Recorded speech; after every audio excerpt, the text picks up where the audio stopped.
Hello everyone, welcome back with another recipe. இன்னைக்கு நம்ம சேனல்ல பார்க்க போறது டிஃபரண்டான ரெசிபி சேமியா பர்ஃபி. எப்பவுமே சேமியா பாயசம், கார சேமியா, இனிப்பு சேமியா இல்லாம சேமியால பர்ஃபி எப்படி செய்யறதுன்னு பார்க்கலாம் நம்ம. ரெசிபியை ஸ்டார்ட் பண்ணலாம். வறுத்த சேமியா 1/2 கப் எடுத்துர்க்கேன். இத கையில இப்படி நல்லா நொறுக்கிக்கணும். அப்படி இல்லையா மிக்ஸில போட்டு ஒரு 3 செகண்ட் மாதிரி நம்மள கிரைண்ட் பண்ணி எடுத்துக்கணும்.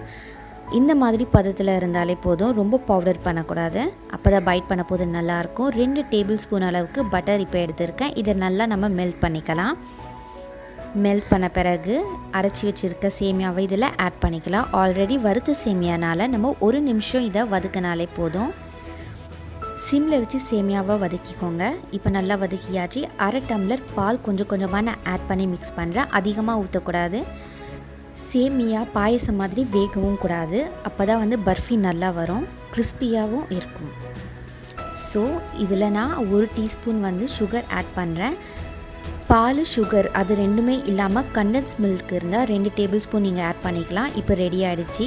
ஒரு ஸ்டீல் பிளேட்டில் நான் எடுத்துக்கிறேன். கொஞ்சம் லேசாக சூடு ஆறுனதும் இந்த மாதிரி மெடிசன் கப்பில் இல்லை வேறு ஏதாவது கப்பில் நீங்கள் ஷேப் பண்ணிக்கலாம் பர்ஃபிக்கு. ஸோ நல்லா ப்ரெஸ் பண்ணி விடணும். நம்ம எவ்வளோ ப்ரெஸ் பண்ணுறோமோ அந்த அளவுக்கு உங்களுக்கு ஷேப் ஈஸியாக வெளியில் வரும், இல்லைனா ரொம்பவே கஷ்டமாக இருக்கும். பேக்கரியில் இருக்கிற ஸ்வீட்ஸ் போலவே ரொம்ப டேஸ்டியாகவும் பட்டர்லாம் போட்டு இருக்கிறதுனால நல்லா வாசனையாகவும் இருக்கும். உங்கள் ஃபேமிலி மெம்பர்ஸ்க்கு இதை செஞ்சு கொடுங்க. ஷேப் செய்ய கஷ்டமாக இருந்துச்சுன்னா ஒரு கிண்ணத்தில் ஸ்பூன் வச்சே கூட நீங்கள் சாப்பிட்லாம். கெஸ்ட் ஏதாவது வந்தால் ஸ்பெஷலாக இந்த ஸ்வீட்டை செஞ்சு வைங்க. Thank you for watching Perfect Ingredients. Subscribe for more recipes. உங்கள் ஃப்ரெண்ட்ஸ் அண்ட் ஃபேமிலி மெம்பர்ஸ்க்கு இந்த ரெசிபியை ஷேர் பண்ணுங்கள்.